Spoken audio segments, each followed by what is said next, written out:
Part 2. Mycorestoration. Habitats, like people, have immune systems, which become weakened due to stress, disease, or exhaustion. Mycorestoration is the use of fungi to repair or restore the weakened immune systems of environments. Whether habitats have been damaged by human activity or natural disaster, saprophytic, endophytic, mycorrhizal, and in some cases parasitic fungi can aid recovery. As generations of mycelia cycle through a habitat, soil depth and moisture increase, enhancing the carrying capacity of the environment and the diversity of its members. On land, all life springs from soil. Soil is ecological currency. If we overspend it or deplete it, the environment goes bankrupt. In either preventing or rebuilding after an environmental catastrophe, mycologists can become environmental artists by designing landscapes for both human and natural benefit. The early introduction of primary saprophytes, which are among the first organisms to rejuvenate the food chain after a catastrophe, can determine the course of biological communities through thoughtfully matching mycelia with compatible plants, insects, and others. The future widespread practice of customizing mycological landscapes might one day affect microclimates by increasing moisture and precipitation. We might be able to use mycelial footprints to create oasis environments that continue to expand as the mycelium creates soils, steering the course of ecological development. Mycorestoration practices can be implemented in the following ways: mycofiltration, mycoforestry, mycoremediation, mycopesticides. Mycorestoration involves using fungi to filter water, mycofiltration, to enact ecoforestry policy, mycoforestry, or co-cultivation with food crops, mycogardening, see Part 3, to denature toxic wastes, mycoremediation, and to control insect pests, mycopesticides. Mycorestoration recognizes the primary role fungi play in determining the balance of biological populations. We are in constant molecular communication with fungi, but our interactions are at such a subtle level that most people fail to notice fungi's talents. Each mushroom species has a mycelium that degrades organic matter by secreting unique mixes of extracellular enzymes and acids. Since unique suites of enzymes are generated by each species, using a plurality of species can have a synergistic effect for the more complete degeneration of toxins than can be achieved with one species alone. The art of this emerging science is in the selection of species and, of equal importance, their timely introduction. If we use fungi as a keystone species, we can enable subsequent populations and create unique habitats and species mixes.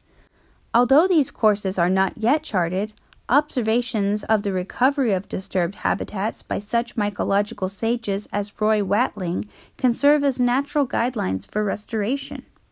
Nature teaches by example. We must learn from her teachings to envision the mycological paths best leading to habitat restoration strategies. Using mushroom mycelia as tools for ecological restoration is a new concept borrowed from the age-old methods of nature. After forest fires, when burned habitats begin to recover, the species that appear amid the ash and cinders are mushrooms, particularly morels and cup fungi, which can appear in a matter of weeks. These fast-growing and quick-to-decompose mushrooms emerge where seemingly no life could survive. As these succulent mushrooms mature and release spores, they also release fragrances that attract insects and mammals, including mushroom hunters. A biological oasis emerges as a new species gather around the post-fire fungus.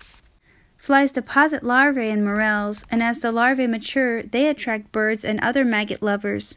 Birds and mammals coming to eat morels defecate seeds of plants eaten far from the fire zone. All these critters scour the burnt wasteland, searching for mushrooms.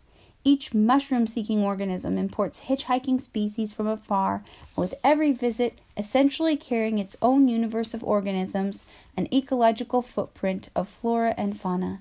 Then, with every mushroom encounter, each animal is dusted with spores, leaving an invisible trail of them as they wander on. As animals crisscross the barren terrain, the layering of ecological footprints creates interlacing biological pathways. Morel mushrooms, for instance, are pioneers for biodiversity, first steering animate vessels of genomic complexity into an otherwise near lifeless landscape. Similarly, mushrooms can help restore environments damaged by pollution or other toxins. Targeting toxic environments is the first step in mycoremediation. In profiling these complex environments, mycoremediators can determine which combinations of species would be most beneficial to a particular environment. Integration of companion planting strategies then sets the stage for an emerging oasis in a lifeless landscape. Each succeeding mycelial mat provides different components as the ecosystem is steered toward recovery. Surveying the habitat. In order to determine what method of mycorestoration should be used, a damaged habitat should first be surveyed for its species mix. The resident species are nature's recommendations for a habitat restoration. If the habitat is mycologically neutral, not showing any evidence of mushroom growth, then we have a cast of characters that might be suitable, but must be imported in the form of spawn. We must match the habitat with the species with the carrier debris field. Whether or not the extant debris field is sufficient for mycoremediation will affect the mycorestoration strategy. For instance, let's consider a microbial pathogen. It matters whether the microbe appears seasonally or is continually active. For example, rain patterns have a major influence in the outflow rates of contaminated surface water. Around cattle and pig feedlots, the flow of coliforms, nitrates, and phosphorus affects the downstream watershed, especially during the rainy season. If wheat or cornfields are nearby, corn stalks and wheat straw can furnish substrate for carrying mycelium. Otherwise, you'll need to import this type of agricultural roughage or wood chips for use as a medium for infusing mycelia. The essential idea is to grow mats of mycelium matched to the cubic size of the contamination source. By creating a sheet mulch, a shallow compost bed 6 inches to 2 feet thick, the mycofiltration properties of mycelium and surface areas of the substrate particles will capture the microbial outflow. Oftentimes, a native fungus can correct the biological imbalance. A field survey of the affected site may turn up mushrooms that could counter the pathogen's effects. Placing myceliated burlap bags or bunker spawn stacked like a rim of sandbags is one simple method of introducing those beneficial mushrooms. You can expand a helpful mushrooms domain by using methods such as stem butt transfers or spore slurries. More intensive techniques of cloning and propagating pure culture spawn are described in my books, The Mushroom Cultivator, co-authored with Jeff Chilton, and Growing Gourmet and Medicinal Mushrooms. The goal of these processes is to create enlarged mycelial masses of the desired species. Since mushrooms seasonally grow fruiting bodies from their mycelia, visiting the contaminated habitat during the mushroom-forming season of a particular species is the best time to survey the site for naturally occurring mycoflora. Someone knowledgeable in the areas of taxonomy and tissue culture will greatly aid your search for a mycological solution. Mushrooms proliferating there may already tolerate the toxin. These species are naturally selected and predominate to the disadvantage of species that are not well equipped. In the laboratory, cultures of mycorestorative strains found in the damaged habitat are easily tested using standard agar as well as assays from antimicrobial activity or toxin sensitivity. Additionally, if a toxin contaminates a habitat, mushrooms often appear that not only tolerate the toxin, but also metabolize it as a nutrient or cause it to decompose. Some mushrooms even live in heavy metal contaminated sites intolerable to others. You can pinpoint the tolerance of a fungal decomposer by titrating dilutions of the toxin into media-filled culture dishes growing from a strain of mycelium. Working with Battelle Marine Science Laboratories in Sequim, Washington, a team of scientists and I identified a fungus that broke down dimethyl methylphosphonate, DMMP, a key ingredient in the deadly neurotoxin VX, and sarin. Over the course of a few weeks, the mushroom thrived in a petri dish, eating nothing but the DMMP. We essentially trained the strain to focus on DMMP as its sole nutrient source. Subsequent analysis of the culture media showed that the majority of the VX surrogate had been metabolized by the mycelium into unstable subderivatives that soon became non-toxic. This particular strain demonstrated tolerance to the VX at levels that would be toxic to other mushroom strains, showing that species vary substantially in their ability to adapt to specific toxic loads. If native mushrooms suitable for microremediating the toxin are not found at the contaminated site, then an appropriate species can be imported. Using the following charts on page 6296 and 106, see if any of the mushroom species listed matches the pathogen or toxin of concern. If you see a match, then propagating that mushroom species might neutralize the threat. Allow for some strain variability and site-specific nuances that may alter outcomes. Over time, you'll learn to identify and deploy the most appropriate mycelia. For 20 years, I've been visiting a rhododendron garden lovingly cared for by a now elderly couple for more than 4 decades. Each year, they would distribute wood chips around the plants, building pathways and for general landscaping. The past 2 years, they've been no longer physically able to replenish the soil with top dressings of wood chips as they'd done previously, and as a result, there had been a sudden transition in the mycoflora. Hyphalomas, psilocybes, and other species that were once prominent are now scarce. Mycological landscapes must be replenished with carrier materials and sometimes recharged with spawn to preserve the saprophytic mushroom communities. In woodlands, the constant falling overhead of debris feeds the saprophytic mushroom laying upon the forest floor. Throughout this process, soils deepen underneath. Mycorestoration is an infant science to humans, but a highly refined method used by nature for millions of years. As we open our eyes to the fungal opportunities, literally underfoot, we soon see many mushrooms in their roles as environmental healers. In my mind, mushrooms are shamanic souls, spiritually turned into their homelands. We, as co-creators, will benefit from listening to their voices. Chapter 5, Mycofiltration.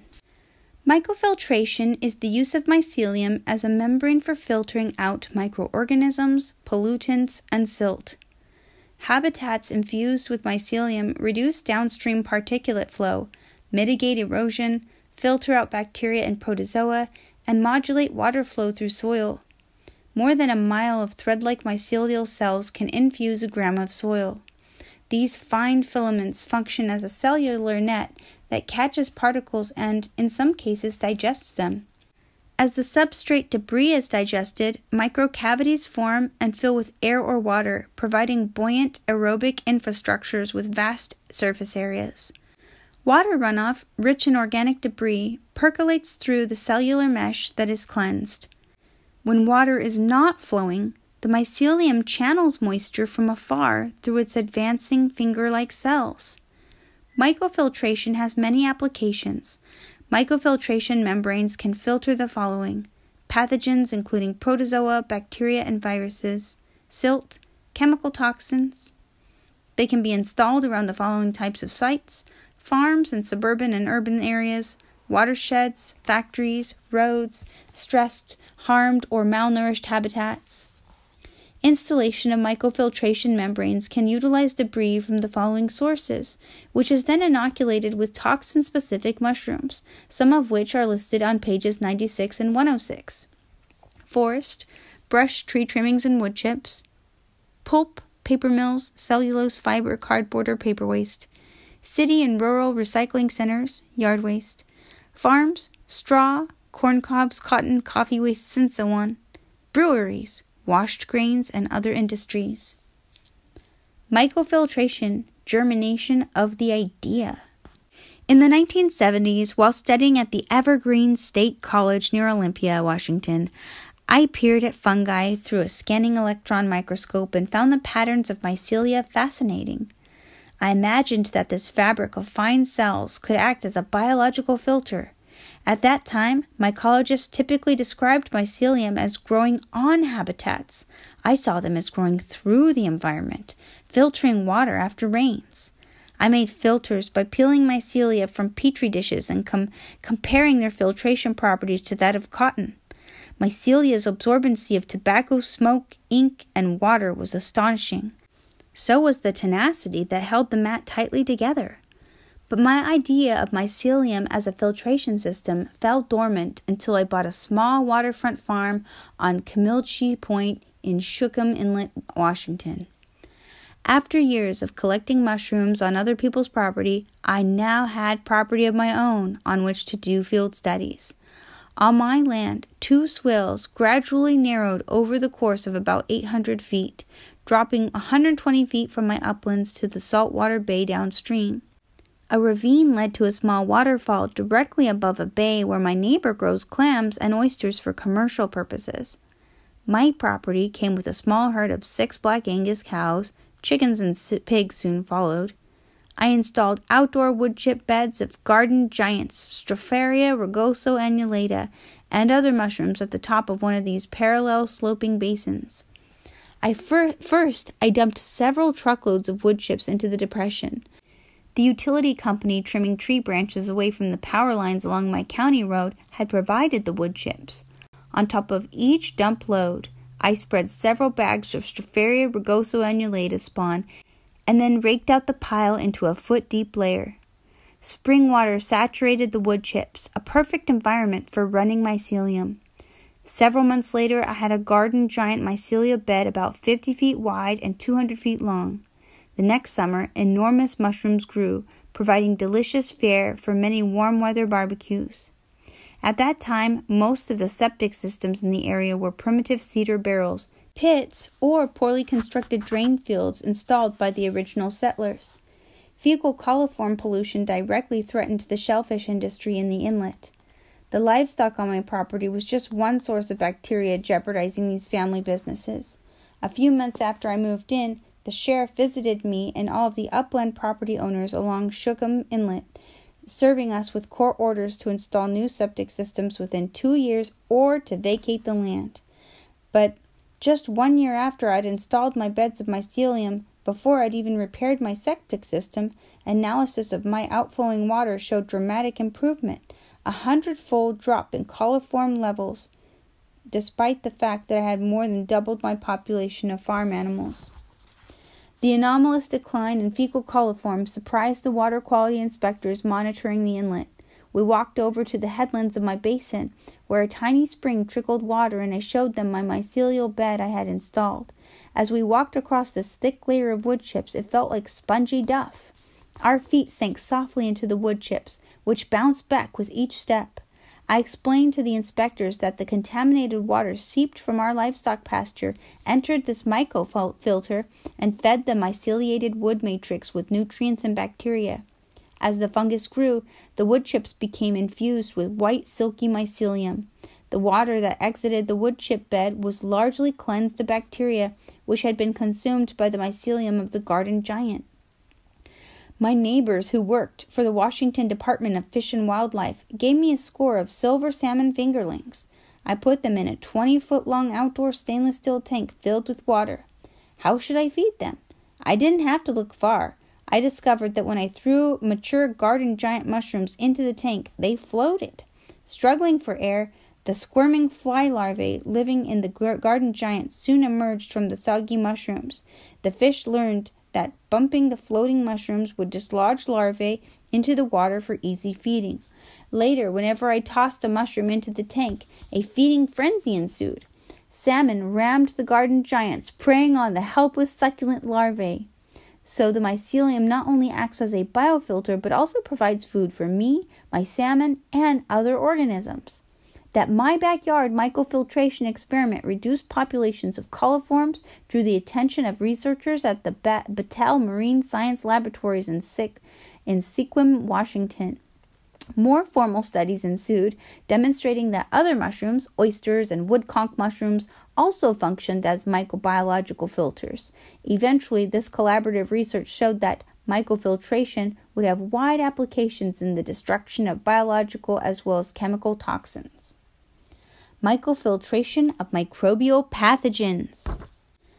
Mushroom mycelium has an unquenchable appetite for organic debris. Taking advantage of this appetite, the mycological landscaper can select mushroom species that target and consume the bacteria and protozoa in a habitat. For example, Lovey and others found that my strain of Zhu Ling, a polypore mushroom I had cultivated, was 100% effective in vitro in inhibiting the malarial parasite Plasmodium falciparum. Myco-mulching, infusing a layer of wood chips with mycelium, with this species around a malaria-infected swamp, could reduce the background population of malaria, since the fungus likely consumes the parasite and secretes antibiotics into the habitat. Although this temperate species is not known to inhabit the same ecosystems as malaria, other polypores native to malarial habitats could possibly be effective. Combining these polypore species with pesticidal mycelia that could attract and attack plague-carrying mosquitoes could amount to a double-pronged response to malaria. Mycofilters, and indeed entire landscapes, can also be customized with mosaics of mycelial mats to prevent infection from coliform or staph bacteria and protozoa. The mats can even trap disease-carrying insects, thwarting disease vectors and protecting our health. Pathogens passing through the cellular nets of mycelia are digested by the fungi. If enzymes and antibiotics secreted by the mycelia don't kill all the pathogens, the bacteria, such as Bacillus subtilis, are blocked from reproducing and are suspended in a state of dormancy. These types of bacteria may later revive when the mycelial mat dies and a hospitable habitat reemerges. Mycologists call this dieback, a process that is analogous to the decay of a fishing net that loses its cohesiveness and unthreads. In another field trial, I built a pond to catch the surface water flowing from the high part of our property. Measuring about 150 feet by 50 feet and around 10 feet deep, our pond contained mostly rainwater, supplemented with groundwater pumped from a well. Testing the water that flowed from it, I found that the predominant bacterium was Pseudomonas fluorescens, the probable cause of the rash I got after taking a brisk swim there on a hot summer day. When we placed straw bales inoculated with oyster mushroom mycelia into the slough, channeling the runoff water through the straw, lab analysis found that the benign and omnipresent Bacillus subtilis reigned supreme, while the upstream dominant Pseudomonas fluorescens failed to register in the top 5 bacteria downstream. In just this way, matching the mushroom species to the problematic bacteria, ecological engineers can customize mycofilters to prevent upstream pathogens from passing into downstream environments. Several factors affect the efficiency of mycofiltration: slope, flow rate, turbidity, straw shaft diameter, mushroom species, degree of mycelial colonization, and microbial populations. Straw shaft diameter? Given the number of mushroom species that have specific antibacterial properties, we already have the ability to grow hundreds of mushroom species in myco-mulches to buffer or eliminate threats posed by upstream microbes. Mycofiltration around farms. News from the heartland is not good. Manure ponds, commonly amassing around cattle, hog, and chicken factory farms, are bursting with fecal-rich effluent, leaching into the watersheds. Pfiesteria, Listeria, Streptococcus, E. coli, amoebic parasites, and viruses are posing increasing human health risks as corporate farming policies aim for profit at the expense of environmental health. Factory farms, which crowd livestock into tight quarters for efficient feeding and slaughtering, are causing an overly focused and growing outflow of waste products that threaten the health of all. This outflow may have exceeded the amount that our habitats can absorb, and so our waste streams run into the waterways of our nation, wreaking havoc. In addition, new housing projects encroach upon former farmlands, where the threat of biological disaster from untreated livestock wastes represents a virulent threat. Hog farms are particularly worrisome to environmental scientists. When Hurricane Floyd hit North California in 1999, the monsoon-like rains caused dikes to burst and manure ponds to overflow, flooding thousands of acres with animal feces, causing incalculable health problems both on and off the farms. Residents in Charlotte were rudely awakened to the enormity of the problem by the fouling of their doorsteps. Filth filled the streets and flooded basements. The collateral damage included contaminated wells, fisheries, and crops. Many diseases spread, including ones pathologists are still at a loss to identify. This ecological mess eroded the public trust in farmers as good neighbors. Toxic levels of zinc and copper accumulate in livestock feedlots, a byproduct of manure production. A particular study in North Carolina showed that the mycelium of mold fungus, Aspergillus niger, removed 91% of the copper and 70% of the zinc from treated swine effluent.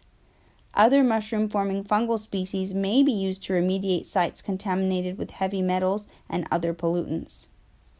Corporate giants responsible for this dangerous situation play political football by demonizing opponents, especially supporters of government regulations, and by pitting farmers against environmentalists. The theater of conflict features a growing cultural divide between corporate and green philosophies. Practical proposals for fixing these problems, let alone proven remedies, have been few and far between, and so we exist perilously close to the edge. As physician Andrew Weil ruefully warned me, now we must be more careful, since nature bats last, and the bases are loaded.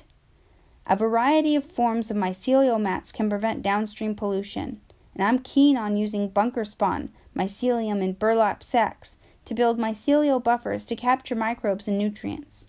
This subject is discussed in greater detail on pages 151 to 154. Please also see Figure 140. Mushroom munch rocks. Researchers looking at the weathering of monuments discovered that mycelium has the surprising ability to break through rocks, including granite and marble. Mycelium consumes granite and loosens soil, creating microcavities that can retain water and, when drained, fill with air. From the tips of emerging mycelium, polysaccharides and glycoproteins are secreted, along with powerful chelating enzymes and acids, opening paths for its flow into solid rock. The fact that mycelium is able to penetrate granite is clear evidence of the enormous pressure exerted at its cell tips. Forces equivalent to tens of atmospheres that allow the hyphae to penetrate through plants and insect exoskeletons. Mycelia's invasive physical strength is coupled with its ability to solubilize inorganic matter using metabolic acids, metal chelating anions, protons, and enzymes. This ability to mineralize substrates to make minerals available by removing them from a tightly bound matrix helps mycelia encroach into barren habitats, disintegrating rock and setting the stage for lichens, a partnership between algae and fungi, the succeeding populations of diverse organisms. As mycelia advance onto arid habitats, the water-carrying capacity of these myceliated environments steadily increases as the forces of erosion are kept at bay, to a degree. The soil can retain moisture and yet breathe through the membranous lungs of mycelium. An ecosystem's ability to withstand massive loss of life-sustaining soils is greatly influenced by the infusion of mycelium into topsoils. When impacted by sudden changes in weather conditions, the mycelium can be taxed beyond its abilities, losing its grip, so to speak, on its homestead. As the mycelium dies back, its cellular architecture breaks apart and soil cohesion also declines. Mushroom mycelium, soil preservation, and no-till farming. Because water propels fungal life cycles, droughts effectively shut down the nutrient return pathways. The balance of major and minor species shift. When a habitat loses its mycelium due to drought or fire, soil debris crumbles and blows away. For example, thousands of years of wind lifted rich topsoils from eastern Oregon and deposited them as loess in eastern Washington during the Holocene time, after that last ice age. Settlers, including my great-grandfather Charles Davis, discovered that these rolling hills near St. John, Washington, made superb land for growing grain. The contrast between these environments even today is remarkable. Eastern Oregon is a sagebrush desert, While the Palouse country of eastern Washington is covered with low, undulating, verdant hills planted with waving fields of wheat, barley, and oats. Wheat and barley still grow on our ancestral Davis farm, although a century of farming has depleted the soil bank to a mere fraction of its original 100-foot depth. While farmers have increasingly relied upon fertilizers to sustain crop yield, in the late 1980s, my cousin Jim Davis in St. John adopted the no-till method of farming, drastically reducing the need for externally introduced fertilizers, despite skepticism from his neighbors. When I recently visited in October after the harvest, he showed me his wheat fields adjacent to his neighbors. Chopped stubble left for nature to recycle covered his fields, while his neighbors' fields were marked by deep grooves from erosion. The no-till method succeeds largely due to an unseen ally, beneficial fungal mycelium. The downturned stubble of my cousin's farm harbored native fungi, which had both stopped erosion and replenished the soil. Since water doesn't run off as quickly, the resistant soil moisture seen in no-till fields is naturally higher due to the sponge-like effects of the mycelium gobbling up the crop stubble and swelling with water. The coarse soil structure embedded with stalks from crops is perfect for mycelium to run upon. Tilling breaks the stubble into finer fragments, compacts the soil, and encourages growth of anaerobic organisms to the detriment of the oxygen-starved mycelium. The carbon cycle stalls. Natural nutrients are not released, and importation of fertilizers is required to continue profitable farming. A 21-year-old study in Germany found that no-till organic farming methods were superior to conventional methods in energy use and effects on wildlife. Organic farming practices used 1/2 to 2/3 of the energy consumed in conventional methods. In addition, they cut pesticide use by 97%, resulting in healthier soils with better diversities and numbers of beneficial organisms such as fungi, earthworms, beetles, and wild plants. Although initial yields may be 10 to 20% less from those conventional methods, a subsequent increase of 15% was seen in the soils adapted to the no-till nutrient cycles. In addition, the researchers reported that less fertilizer is needed with the no-till method. Soil is built, water infiltration improves, and less runoff and erosion occurs. Researchers believe that these organic practices are more sustainable over the long term, paying a net ecological dividend and making organic farming more profitable for future generations. Plowing the stubble into the soil releases 41% more carbon dioxide into the atmosphere than no-till practices do, impairing the soil's carbon return cycle. In contrast, the no-till method keeps the carbon dioxide with the soil's biosphere. Government subsidies have been put in place to encourage farmers in the United States to practice the no-till method. Currently, in the United States, according to Retton Law and others, 37% of the cropland is worked using the no-till method, compared to 5% elsewhere in the world. Lau estimates that if all farmers in the United States would adopt the no-till method, 300 million tons of carbon could be kept in the soil. Not only does the mycelium unlock natural nutrients, it holds soils together while providing aeration. Without being exposed to nutrients released by mycelium, the roots of farm crops are undernourished and underdeveloped. Researchers at Montana State University, led by the Caesar Tunthat, I never heard of a name like that before, discovered that the resident mycoflora, particularly the higher fungi, sexual fungi that produce mushrooms, aggressively decompose the stubble in no-till farms and increase water-stabilizing aggregates, glomalins, in soil structure. These saprophytic allies extend their fine, nearly invisible cellular filaments in between plant fibers. Fungal enzymes break down plant cells into basic nutrients and also synthesize polysaccharides that sponge moisture. Caesar Tunthat found that polysaccharides manufactured by the mycelium act as mucilaginous soil-binding agents. Coincidentally, the same polysaccharides boost the human immune system. See Stamets and Yao, 2002.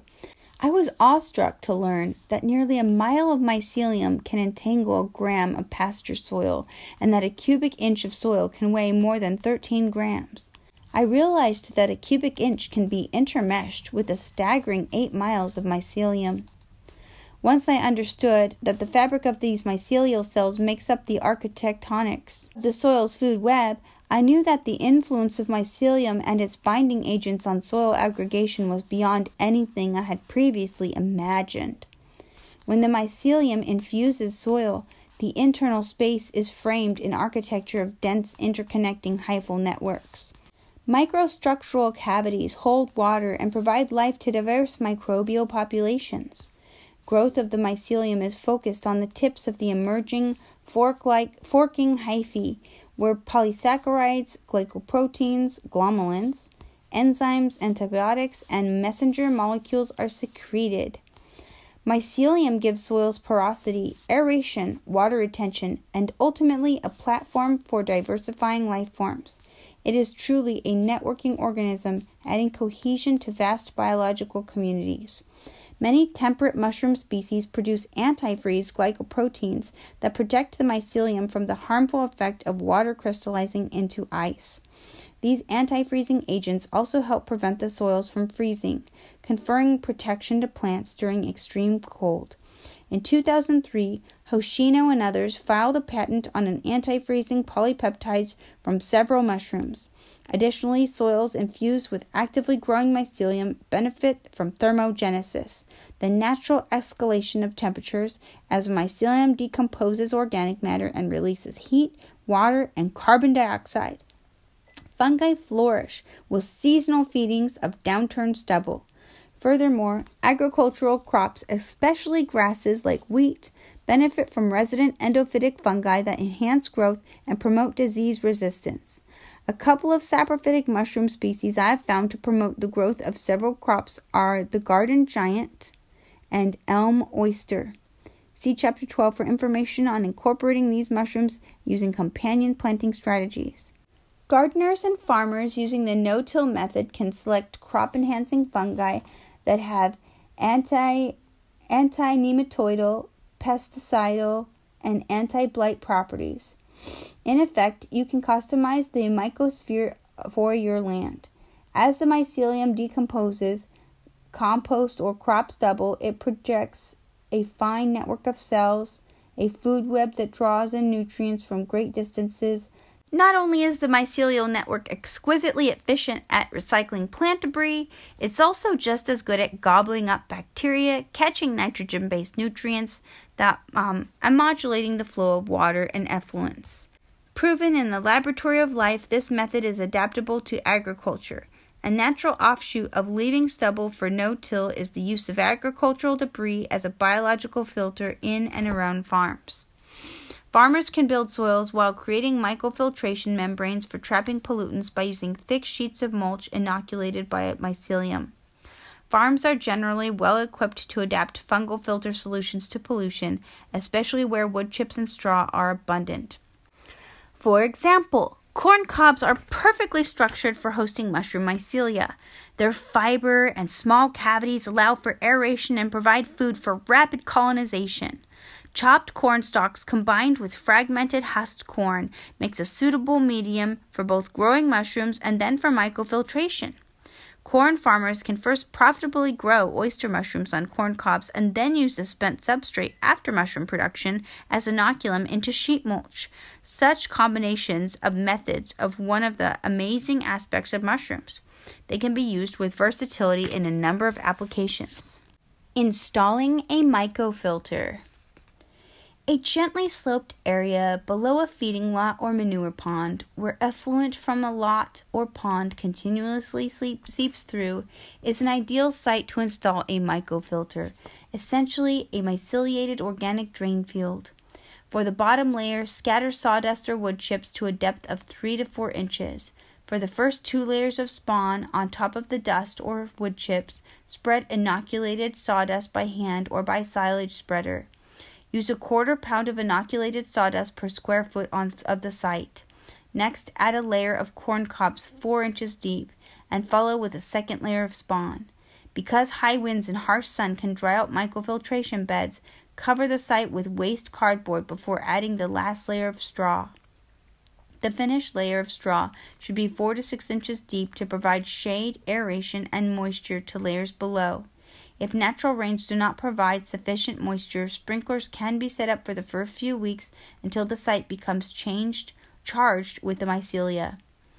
The surface area of the mycofilter should be at least several times larger than the surface area of the manure pond or feeding lot, depending upon depths, slopes, and flows. Mycofilters are best built in the early spring. Once established, the mycofilter will mature in a few months and remain viable for years, provided that fresh organic matter debris is periodically added to the top layer and covered with more straw. For some, the best time for this may be after the fall harvests, when the agricultural debris is plentiful. After some time, redworms will arrive and transform the mycelium, cardboard, and debris into rich soil. Every 2 to 3 years, the newly emerging material can be scooped up using a front-loader tractor and used elsewhere as soil. The timing of this cycle will vary. Incidentally, gourmet mushrooms may form after rains depending on temperatures. These mushrooms reseed the beds provided there is enough food. For more information on cultivating mycelium in outdoor settings, please refer to pages 187 to 200 and my book, Growing Gourmet and Medicinal Mushrooms. I encourage farmers to try this method. The amount of time to install a mycofilter is minimal, only a couple of hours. Spawn will probably be your biggest expense, but once established and cared for, the mycelium can regenerate itself until the debris base has been reduced to soil. As these areas mature, they usually become covered with native grasses, which also play remediative roles.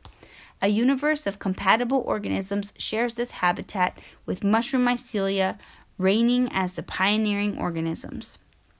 Mycofiltration is a natural upland fit to John Todd's living machine, the use of estuary ecosystems to break down toxic wastes. Mycelial systems also bridge nicely with Bill Mollison's pioneer permaculture practices, which strengthen sustainability using natural systems. All these systems use synergism of biological communities and gain strength from biodiversity. As we advance toward a better understanding of sustainability, I see these 3 systems, mycorestoration, permaculture, and living machines, as being essential components in a new model of habitat restoration. In essence, future perfection will be founded upon synergizing these 3 systems.